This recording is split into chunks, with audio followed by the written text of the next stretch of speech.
The secret to understanding the passage through the Sinai are the wadis.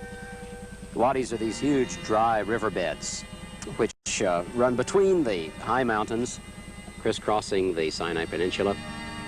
We left the Gulf of Eilat and turned inland through Wadi Watir, one of 4 major passageways across the Sinai Peninsula.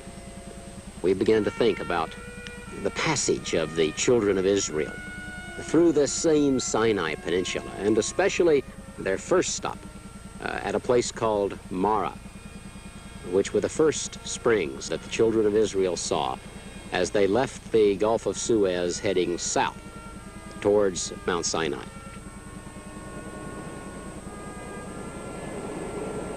The very first place the children of Israel stopped when they came out of Egypt was at these pools of Marah. Actually, the word itself means bitter, but they didn't know it was bitter. They'd gone for 3 days without anything to drink. Their throats were parched. And suddenly ahead, they saw this marvelous oasis with these palm trees and rocks, and they came rushing toward it with all of their cattle, yearning to get something to drink. And then when they knelt down to taste the water, they found out that it was laced with magnesium, and calcium was impossible to drink, too bitter. And they grumbled, and they complained against Moses. Moses went through a little procedure of grabbing hold of a bush and throwing it into the water, causing the chemicals to precipitate to the bottom so that the water could be sweet. But the whole thing brings up a question. Did God know that this water was bitter?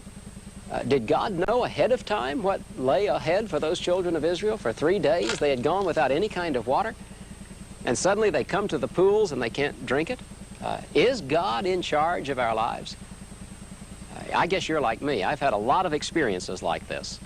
When I've come rushing toward a beautiful pool, it looks delicious, only to taste it and find out that I can't drink it. And it raises the question, does God know what's going on in my life? There's an old Bible scholar who said a long time ago that God was not only interested in getting the children of Israel out of Egypt, but he was also interested in getting Egypt out of the children of Israel.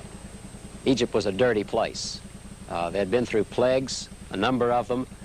They had just left Egypt with a number of the children, hundreds of thousands of children who had died, left behind. They had come out of that place of frogs and flies and locusts and boils. And here they are in the desert of Sinai, where we are right now.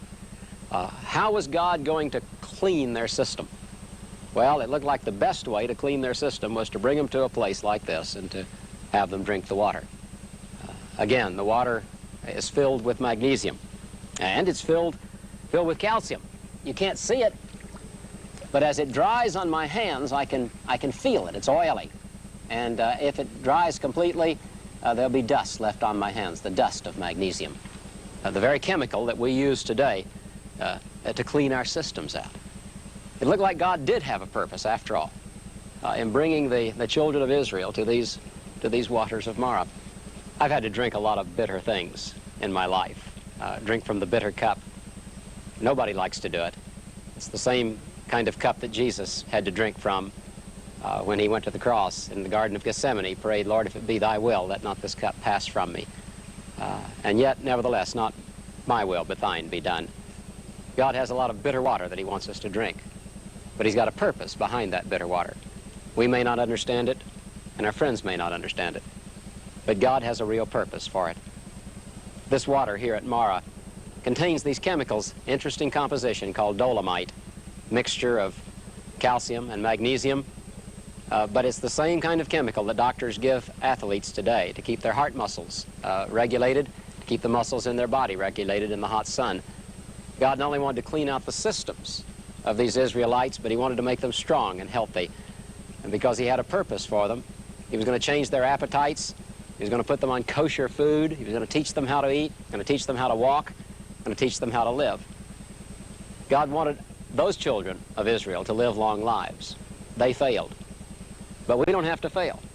If we'll drink the bitter water that God has for us, we'll live long, creative, productive lives to the glory of God.